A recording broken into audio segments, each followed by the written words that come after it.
Ayun guys, yung aking kuya, no, Kuya Ri, sila po ay nagtatampisaw na. Kasama po ng aking pamangkin na silin na disakula, no. At yung iba din po guys ay nandun po sa likuran.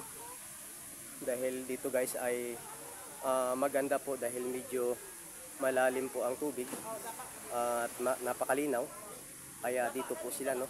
Kaya dito guys ay iba't ibang grupo, no, ang naliligo dito ngayon.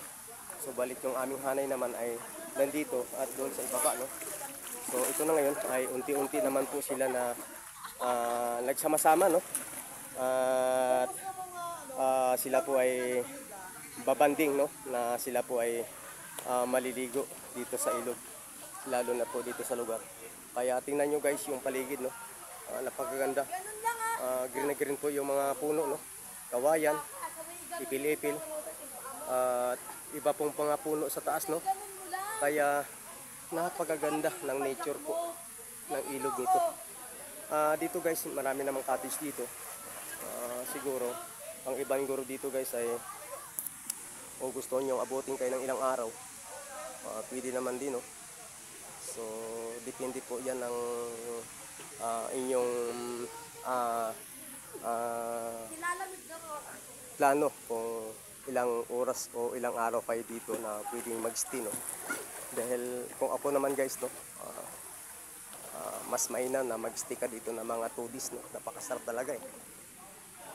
Napagaganda ng area.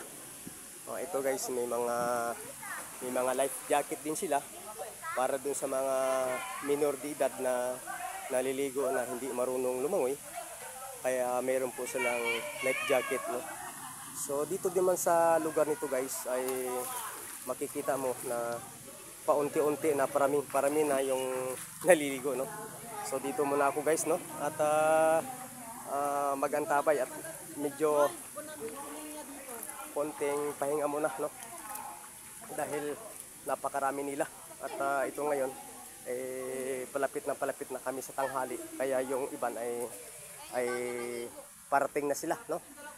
Ayun guys, napakalinaw ng tubig dun sa unahan, no. So siguro ito lagpas tao ang lalim nito, no. At yan dito guys sa mga gilid, makikita nyo po ay mga malalaking bato.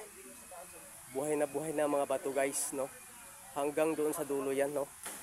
At sa dulo mayroon pa doon na mga cottage. Siguro mamaya guys ay dadaong din tayo doon at makakapagkuha tayo ng magandang view, no, lalo nito. So sa ngayon ay makikita natin yung ibang grupo, may mga dala po silang mga sound, no. Dahil ang iban din ay malamang ay may mga vlogger din dito na dumadaong na kumukuha din ng view, no, dito sa lugar nito. Kaya sa inyo mga kalods, kapag kayo may time ay pasal po kayo dito. At yan, makikita nyo. So sige sa inyo mga kalods, maraming salamat po muli. At ito tayo ngayon ay magpapahinga dahil medyo pagod na rin, no. So sa inyo kalods, God bless po sa inyo. At least pag-subscribe po yung ating YouTube channel, Kaanoy, at sa aking FB page, Aurelio Finoy.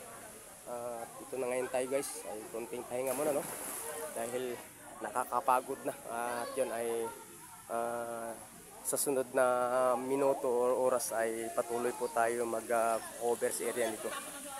Kaya ayun, ayun ang aking mga hanay, no.